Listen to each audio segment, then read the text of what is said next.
So guys मैं आप लोग के सामने लेकर के आया हूँ बेहद इंपॉर्टेंट टॉपिक। इस टॉपिक में बहुत सारे स्टूडेंट का कंफ्यूजन होता है कि कौन सी जो समीकरण जो दे दिया जाता है उस समीकरण में कौन सी प्रतिच्छेदी रेखा है, कौन सी समांतर रेखा है, कौन असंगत रेखा है, कौन अद्वितीय है। बहुत सारे स्टूडेंट का कंफ्यूजन होता है। तो मुझे आपसे एक छोटा सा रिक्वेस्ट है कि आप इस वीडियो का शुरू से लास्ट तक बने रहिए, और अगर आप इस चैनल पर नए हैं तो इस चैनल को जरूर से जरूर सब्सक्राइब कर ले, क्योंकि कोई भी मैं इस तरह से वीडियो आपके सामने लाता रहूं उसका नोटिफिकेशन सबसे पहले आपके पास पहुंच सके।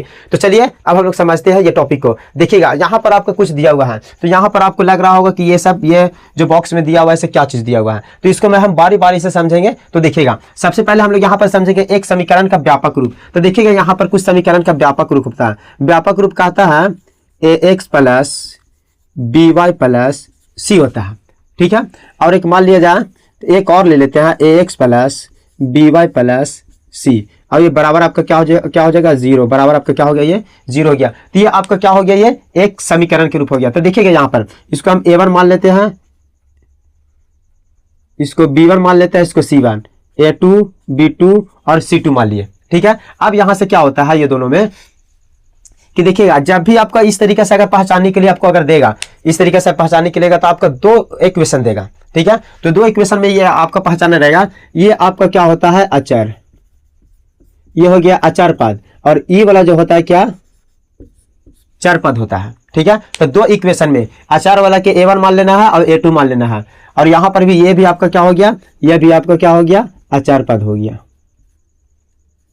और ये वाला भी आपका क्या हो गया अचर पद हो गया। और बाकी जो भी आपका ABCD का कोई भी लेटर आपको मिलेगा तो आपका क्या कहलाएगा, वो चर पद कहलाएगा। तो ये दो समीकरण में आपका देगा जिसका बोला जाता है a1 a2 b1 b2 c1 c2, ठीक है। इसमें दो इक्वेशन में फर्स्ट वाला के देखिए इस तरीके से ये यहाँ पर भी दिया हुआ है, इसको देखिए यहाँ पर a1 a2 b1 b2 c1 c2 इस तरीके से किया गया। तो ये वाला हम उस उधर भी लेकर जा सकते हैं बराबर के उधर, तो सेम वही दिया हुआ, ये समीकरण का व्यापक रूप के यहाँ पर दिया हुआ है। तो जब भी आपको यहाँ पर दे दिया जाएगा, दो इक्वेशन दे देगा, उसको सोल्यूशन करने पर आपको कहेगा कि आप बताइए कि यह कौन सी प्रतिच्छेदी रेखा है, या संपाती रेखा है, या समांतर रेखा है, या केवल अद्वितीय हल है, या अपरिमित रूप से अनेक हल है, या कोई हल नहीं। इस तरीके से पहचानने के लिए देता है। तो सबसे पहले हम लोग यहाँ पर समझेंगे। देखिएगा यहाँ पर दिया हुआ पहले रेखा का युग में दिया हुआ, युग मतलब होता है क्या जोड़ा। जब भी आपका कोई भी रेखा को खींचने के लिए या ग्राफ में रेखा खींचने के लिए देगा तो दो इक्वेशन देगा, इसीलिए यहाँ पर दिया हुआ है रेखा युग में। उसके बाद क्या आता है यहाँ पर a1 a2 b1 b2 c1 c2, जो कि हम यहाँ पर समझा है a1 a2 b1 b2 c1 c2 यहाँ पर हो गया। अब उसके बाद क्या होता है अनुपातिक तुलना, यानी कि उसका तुलना किस तरीके से किया जाता है यहाँ पर बताएगा। उसके बाद देखिएगा ग्राफीय रूप में, जो कि आपका यहाँ पर मैं बता दिया हूँ कि अगर ग्राफीय रूप में है तो आप किस तरीके से पहचान सकते हैं कि समांतर है या संपाती है, तो यहाँ पर ग्राफीय रूप है। अब यहाँ पर आता है बीजगणितीय रूप। बीजगणितीय रूप में आपका जब भी क्या देगा तो डायरेक्ट आपको वहां पर दो इक्वेशन दे देगा, और यहाँ पर क्या देगा कि a1 a2 b1 b2 c1 c2 के अनुसार आप बीजगणितीय के रूप में बता सकते हैं। देखिएगा कैसे होता है। सबसे पहले यहाँ पर देखिएगा, अब आपका यहाँ पर दो इक्वेशन दे दिया गया है, 4x प्लस 3y बराबर 20 दिया हुआ है, 4x प्लस y बराबर क्या दिया हुआ है आपका 8 दिया हुआ है। तो यहाँ पर देखिएगा ये आपका a1 हो गया, ये a2 हो गया। तो देखिए a1 a2, ठीक है, a1 हो गया आपका, या क्या हो गया a2 हो गया, ठीक है।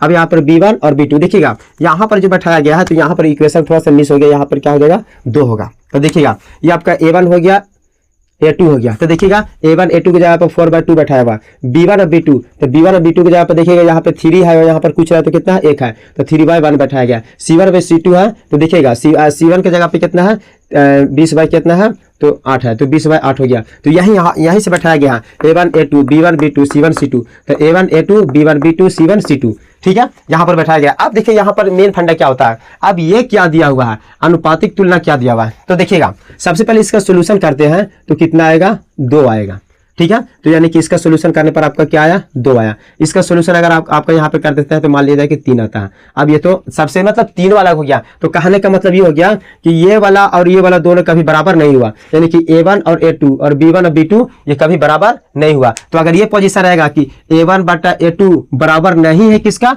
b1/b2 के, अगर ये पोजीशन अगर आपका आता है तो अगर ग्राफीय निरूपण में अगर पूछता है तो ग्राफीय निरूपण में आपका a1/a2 बराबर b1/b2 नहीं है इसके बराबर में, तो आपका प्रतिच्छेदी रेखा या संगत रेखा हो गया। लेकिन अगर यहाँ पर आपका बीजगणितीय में अगर पूछ दिया जाए, बीजगणितीय में अगर पूछ देगा तो बीजगणितीय रूप में क्या हो गया, अगर ये पोजीशन रहेगा a1/a2 नहीं है b1/b2 के, तो केवल एक हल या उसको अद्वितीय हल भी इसको कह सकते हैं, ठीक है। अब देखिए वहां पर सेम टू सेम प्रोसेस यहाँ पर भी है। यहाँ पर भी आपका A1 A2 B1 B2 C1 C2 यहाँ पर आएगा। तो यहाँ पर भी देखिएगा, यहाँ पर कुछ नहीं तो 1 है, तो 1/7 A1 बटा A2 के जगह पर 1/7। अब यहाँ पर भी 1/7 A1 बटा A2 के 1/7। अगर इसको भी काटते हैं देखिएगा, C1 बटा C2 की जगह पर क्या है 3/21 है, 3 यहाँ पर क्या है 21 है। तो यहाँ पर देखिएगा इसको अगर सोल्यूशन करते हैं तो कितना कटेगा 7/21, यानी कि ये भी आपका एक 1/7, यानी कि देखिएगा ये आपका तीनों बराबर आया, तीनों क्या आया बराबर है। तो यहां से देखिएगा A1 बटा A2 बराबर B1 बटा B2 C1 बटा, यानी कि तीनों बराबर हो गया। A1 बटा A2 बराबर B1 बटा B2 बराबर C1 बटा C2। अगर ये तीनों बराबर आ जाता है, तीनों बराबर आता है तो ग्राफीय निरूपण में इसको क्या कह सकते हैं, समपाती रेखा या संगत रेखा, संपाती रेखा या संगत रेखा कहा जा सकता है। और अगर बीजगणितीय में अगर पूछ दिया जाए तो बीजगणितीय में आपका आएगा अपरिमित रूप से क्या आएगा, अनेक हल आएगा। अपरिमित रूप से क्या आएगा, अनेक हल आएगा। अब यहाँ पर सेम प्रोसेस आगे है, यहाँ पर भी उसी तरीके से है A1 बटा A2 B1 बटा B2 और C1 बटा C2। तो देखिएगा A1 बटा A2 के जगह पर 2/4 है तो 2/4 हो गया। B1 बाई B2 के जगह पर 3/6 है तो 3/क्या हो गया 6 हो गया।